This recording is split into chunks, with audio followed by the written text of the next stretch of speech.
Hello, আসসালামু আলাইকুম প্রিয় লিসনার। আশা করি সকলে ভালো আছেন। আজকে আমি আপনাদের মাঝে যে গল্পটি শেয়ার করব, ঘটনাটি ঘটেছে বরিশালের এক প্রত্যন্ত গ্রাম চর মাধবপুর। গ্রামের চারপাশে ধান ক্ষেত, মাঝখানে সরু কাঁচা রাস্তা আর উত্তরে একটি বিশাল বাঁশঝাড়। সেই বাঁশঝাড়ের পাশেই বহু বছর ধরে পরিত্যক্ত পড়ে আছে একটি দোতলা জমিদার বাড়ি।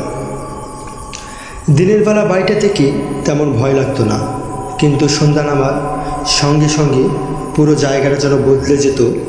গ্রামের কেউ সূর্য ডোবার পর ওই রাস্তা দিয়ে যেত না।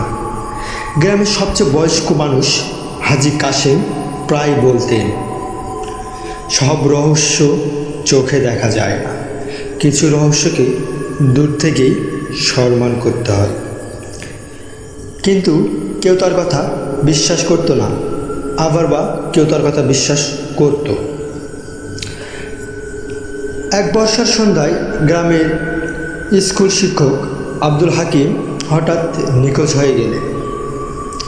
তিনি প্রতিদিন বিকেল 5টায় স্কুল থেকে ফিরতেন, কিন্তু সেদিন রাত 10টা পেরিয়ে গেলেও তিনি বাড়ি ফিরলেন না। প্রিয় লিসনার, এখানে আপনাদেরকে বলে রাখা ভালো, গল্পটি আমার কাছে যে শেয়ার করছে তার নাম আশরাফুল ভাই ঘটনাটি আমাকে বলেছেন। তো তিনি যেভাবে আমাকে বলেছেন আমি ঠিক আপনাদের মাঝে ওইভাবে বলার চেষ্টা করতেছি। গল্পে যাওয়া যাক। পরিবার ভেবেছিল হয়তো কোনো আত্মীয়র বাড়ি গেছেন।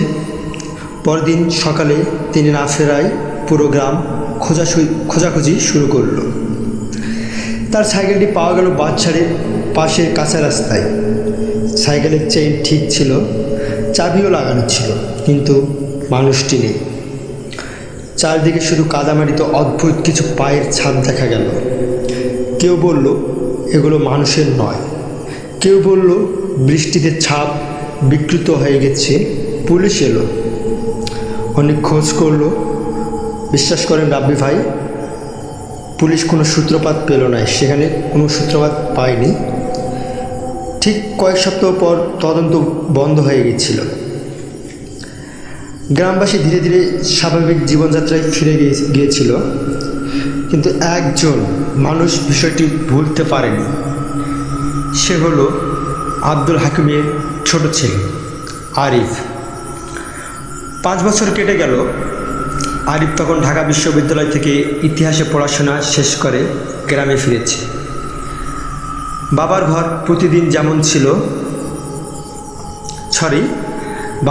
এতদিন যেমন ছিল তেমনই পড়েছিল। আসলে তিনি লিখতে ভুল করেছে, তার কারণে আপনাদেরকে মাঝে আমি পড়ে শুনেতে গেলে একটু মিস্টেক হয়ে যাচ্ছে, সো এটার জন্য আমি দুঃখিত।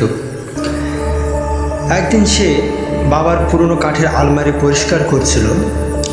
হঠাৎ আলমারির নিচে হাত ঢুকিয়ে সে একটি ছোট লোহার বক্স বের করল। বক্সটিতে তালা ছিল না।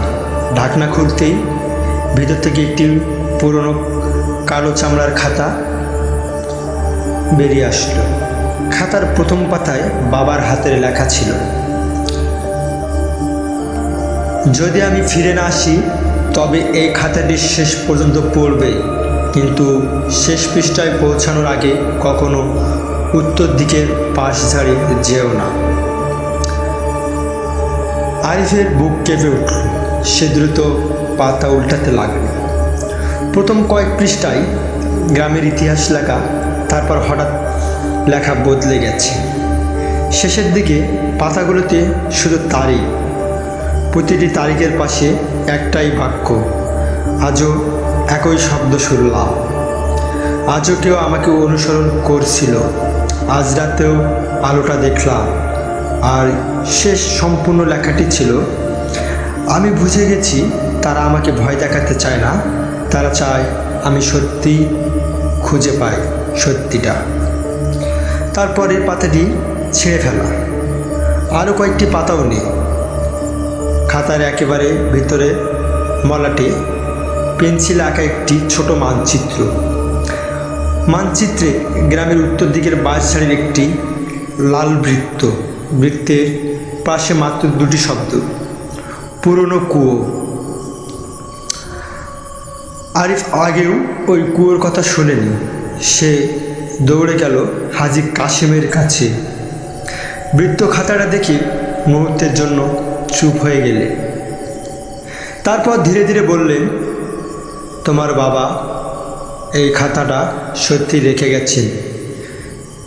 আরিফ উত্তরে বললেন, জি। বৃদ্ধ দীর্ঘশ্বাস ফেললেন, তাহলে সময় এসে গেছে, কিন্তু একটা কথা মনে রেখো। আরিফ বললেন, কি কথা? বৃদ্ধ জানালার বাইরে বাঁশঝাড়ের দিকে তাকিয়ে বললেন, তুমি যে কুয়ো খুঁজতে যাচ্ছ সেটা আজ থেকে 40 বছর আগে মাটিতে ভরাট করে দেওয়া হয়েছিল। তখন আরিফ অবাক হয়ে বলল, কেন? বৃদ্ধ উত্তর দিলেন না, শুধু কাপা হাতে একটি পুরনো চাবি এগিয়ে দিয়ে বললেন, এই চাবিটা তোমার বাবার। তিনি আমাকে বলেছিলেন, যদি কোনো দিন তুমি খাতাটা পাও তাহলে এটা তোমাকে দিতে। আরিফ চাবিটা হাতে নিল। চাবির গায়ে খোদাই করা ছিল মাত্র একটি সংখ্যা, 17। ঠিক সেই মুহূর্তে বাইরে প্রচণ্ড ঝড় শুরু হলো। হঠাৎ দরজায় 3 বার টোকা পড়ল, ঠক ঠক ঠক। আরিফ দরজা খুলে বাইরে তাকালো, কেউ নেই, কিন্তু দরজার সামনে কাদার উপর পড়ে আছে একটি ভেজা কাগজ। সে কাগজটি তুলে দেখল, সেখানে কেবল এক লাইনই লেখা, খাতায় যে পাতাগুলো নেই সেগুলো কেউ চুরি করেনি, তোমার বাবা নিজেই লুকিয়ে রেখেছিল। প্রিয় লিসেনার, আজকের মতো গল্পটি এতটুকুই। যদি আপনাদেরকে ভালো লেগে থাকে তাহলে অবশ্যই লাইক, কমেন্ট, সাবস্ক্রাইব করবে। আর অবশ্যই গল্পগুলো পেতে সবার আগে আমার ইউটিউব চ্যানেলটিকে সাবস্ক্রাইব করে রাখবেন।